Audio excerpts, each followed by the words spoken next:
Not everyone's on, but people probably trickle in. Ikata, is everything set up in the classroom? Just to check. Okay, perfect. So, okay, it's my pleasure to welcome you all to this really unique opportunity. And I'm organizing this as part of the Optics for Energy class, but clearly this is of use to students, I would say anywhere in the world, because a lot of the problems we'll talk about are very common. But particularly we focus on the U because of the resources that are available here. So we are very honored and lucky to have a distinguished set of panels here. And first of all, let me encourage all of you who are listening, either on Zoom or in class, to type your questions in the chat. And of course, you can unmute yourself and talk as well. And we want to have a little bit of a back and forth conversation. I think all the panelists would agree. So feel free to ask questions, ask as candid questions as possible, because a lot of my hope here with the next hour, 15 minutes or so, is for all of you to get a feeling for what it really takes to take an idea from innovation to a successful company. I mean, it can also be a failure, right? I've gone through several failures, but that failure is important because you learn a huge amount from that, and hopefully you correct your mistakes or do iterate on your mistakes in the future. So as students, and as young people particularly, you have a lot of opportunity to make mistakes and learn from it. So without much talking too much, I'm going to introduce Paul. Let me pull up your bio just to be fair. We have Paul Corson, who has agreed to be moderator of the panel. Again, I'm very thankful to Paul. Paul is the deputy director as well as the director of entrepreneurship at the Pivot Center. And he has been involved in helping people with bright ideas build businesses over 25 years. He was, interestingly, as part of an international aid and development program, he got his first experience with entrepreneurship after the dissolution of the Soviet Union, helping to identify and support local innovators and entrepreneurs. And I've known Paul for maybe 5-6 years, ever since he came to the U. And he's been a great resource personally for me, and I know for many faculty and mentors and students. So again, thank you, Paul, for taking the time. And I'm going to also thank all the panelists, and I'm sure, Paul, you'll introduce them briefly later, or have them introduce yourself. Paul, the floor is yours. Thank you, Rajesh. And Rajesh was one of the first inventors that I met when I came here, and I have loved our engagement ever since. Rajesh has a great mind for science, for commercialization. He's creative. And so every time I see him, he's smiling and happy, and that is the complete antithesis of my personality. So when I see him, he does put the smile on my face. It is a real pleasure to be back. I think this is our third time doing it. The first time that we did it, I stood in class for about an hour and did it by myself. So we, like all students, we learned from that. And pardon me, I have the screen over here, so I keep looking at everybody's picture over there. We learned, like all good students, and so we've cut my time down to 15 minutes and brought on a panelist of people who are very interesting to work with and learn from. So I'm excited to be here, and I'm thrilled with everybody who's joined. I hope you get something out of it. Like Rajesh said, please ask questions. Please view it as interactive. I'm going to start with this quote, and Rajesh will appreciate the attribution. It's sort of everyone who has ever tried this. And I often say what we do at Pivot isn't rocket science. I said that to Rajesh before everybody came on, and he said, hey, I got this new project with the Space Force, and we're going to be doing stuff in space. It was perfect. I am a Russian studies major for grad and undergrad, so I know enough to know that you all do the rocket science. I don't. And there are a lot of things in life that are still hard, even if they're not rocket science. commercialization is one of those. And I want to just give you a couple of examples. Pivot, what is Pivot now, was started in 1965.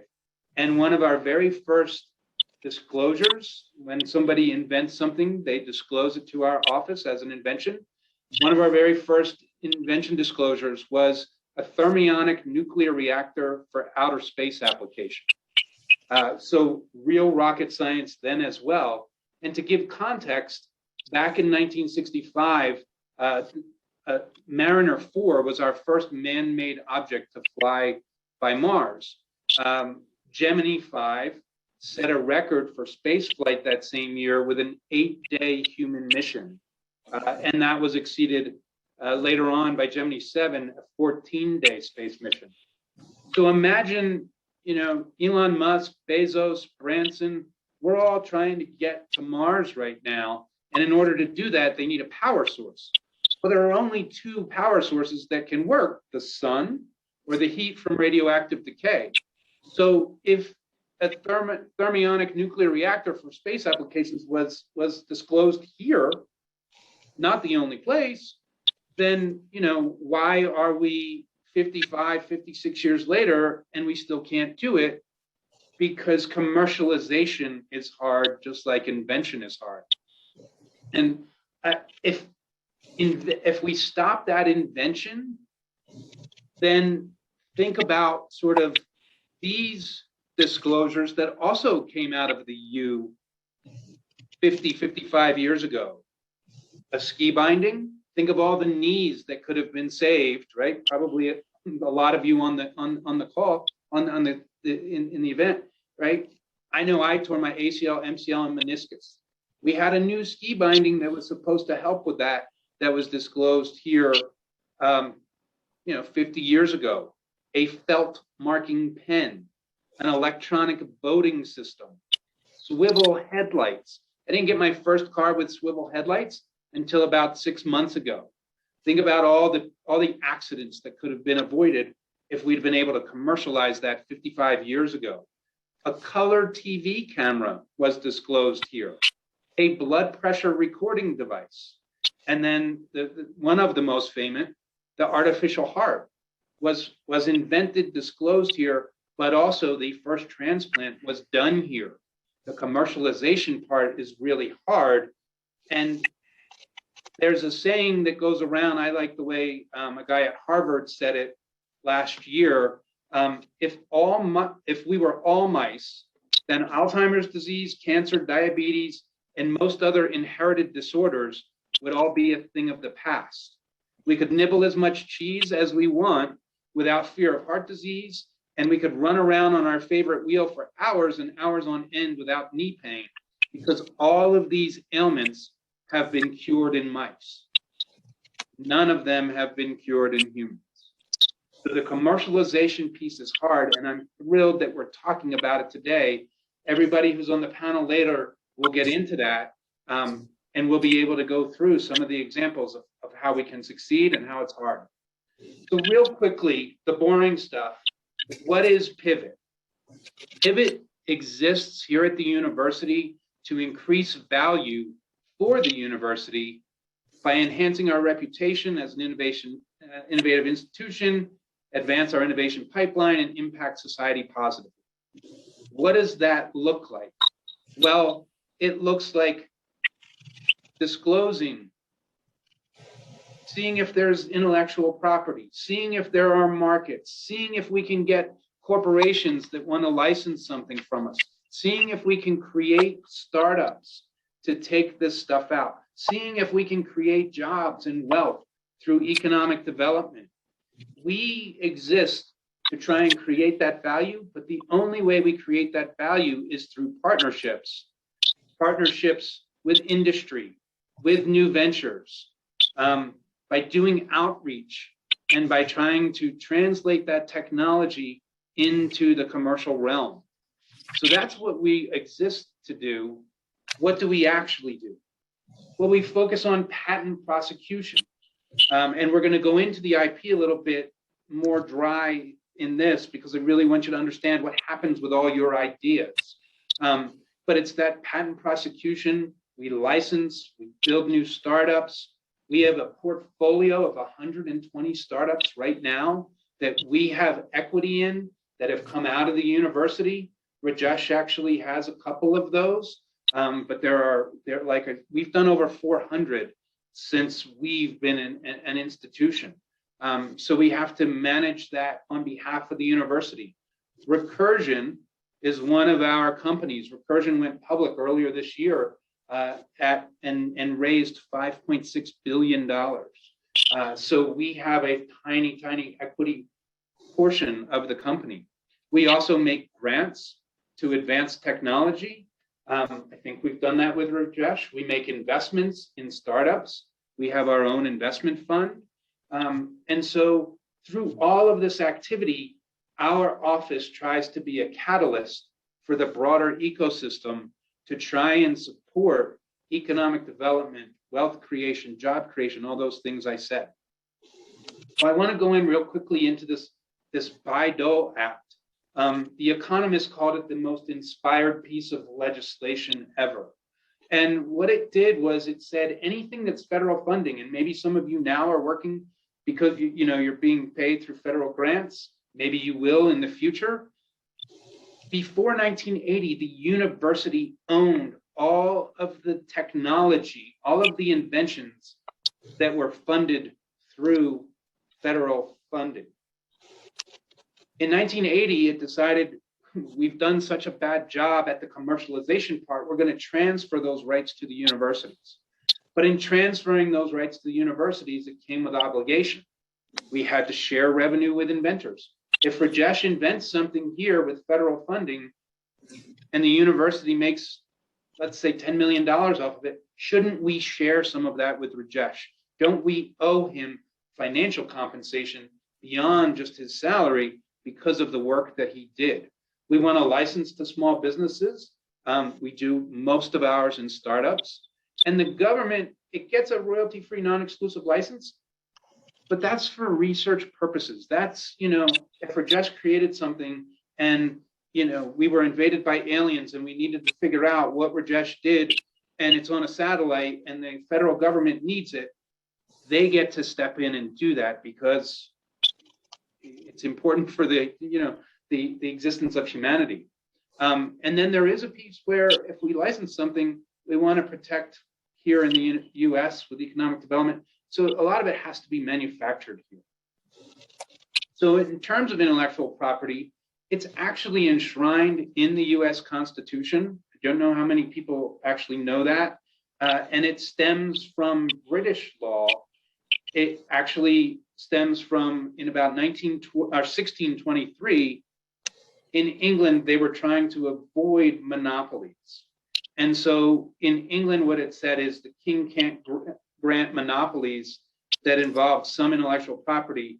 The person who invented it had the right to use it. And then I think it was 14 years.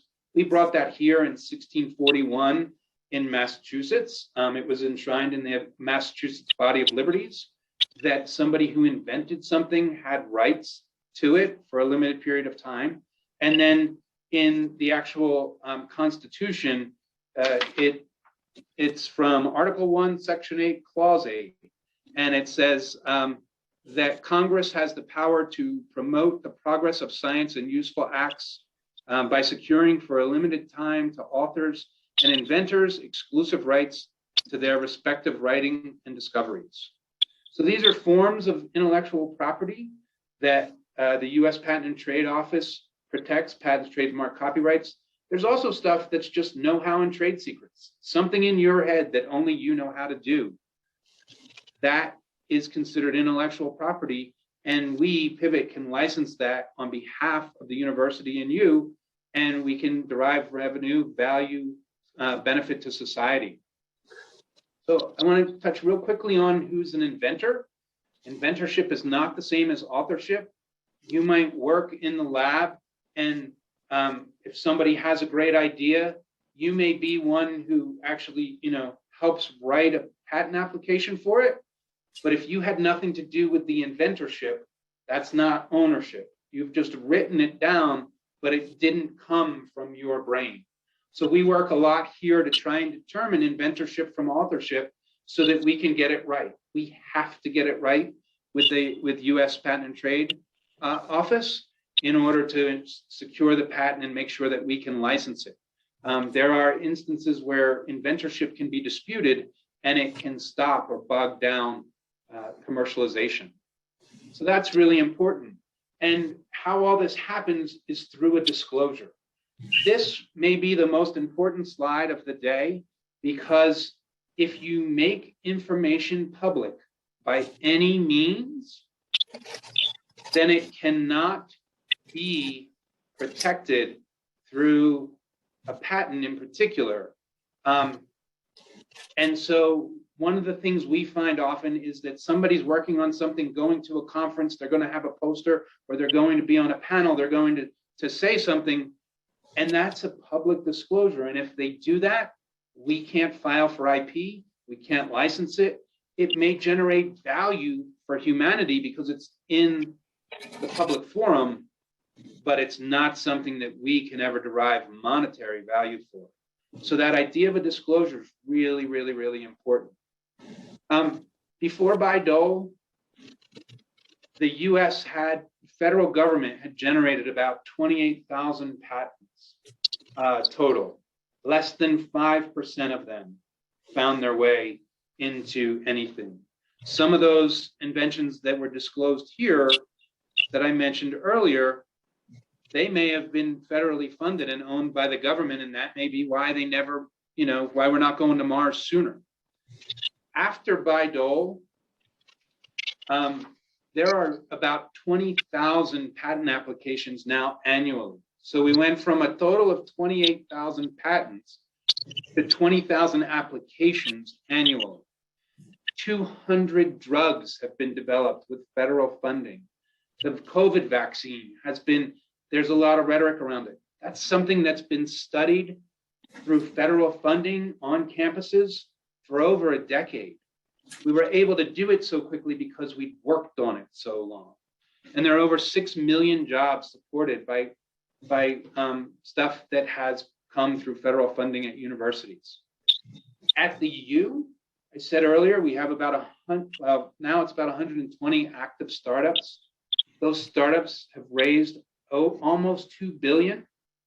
They've paid $138 million in royalties. That's just royalties. From our equity portfolio, it's probably another close to 150, 200 million in royalties. We have Myriad, BioFire, Recursion. If you don't know BioFire, they commercialized the rapid PCR. So all the tests that we're all taking for COVID that are done with PCR, that technology was commercialized here by an inventor and 2 other people. So huge, huge, huge impact. One other thing, just to give you a sense of our region real quick, I'm going to give you a couple stats that just came out today, that I saw today for the first time. So in the first 3 quarters of 2021, nationally, female-founded companies raised over $40 billion in venture investment, or in investment, not just venture. That is more than double than the total raised by female founders in 2019, and that skips 2020 because of COVID.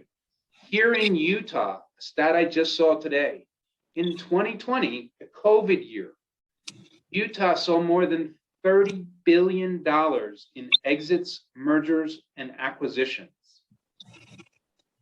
Utah now has an estimated 71,000 millionaires, ranking us 16th in the nation.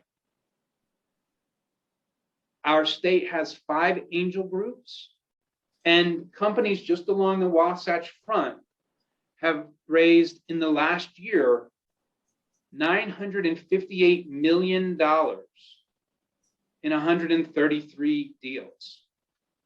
They are incredible stats. We certainly cannot take credit for all of them, but that's the level of activity that exists in our region right now. So I think that was my last slide. I'm going to stop sharing my screen, And now I want to pull in everybody else, because the people that we're going to talk to now are the people. I'm working the university. I don't work in companies. I can't, not allowed because of my role here. The people you're going to talk to now and hear from now, they're the ones helping to build these companies, helping to commercialize this technology. So what I'm going to do real quick, I'm going to run down Lisa, Beth, then Kevin, and then David. Everybody's going to introduce themselves, tell you what their role here is at Pivot, just in the sentence, tell you 2 sentences about what their role was before they engaged with us. And then I'll ask them some questions, but Rajesh can break in, and any of you listening can just break in. So Lisa, why don't you start and just a sentence about what you do with us, and 2 about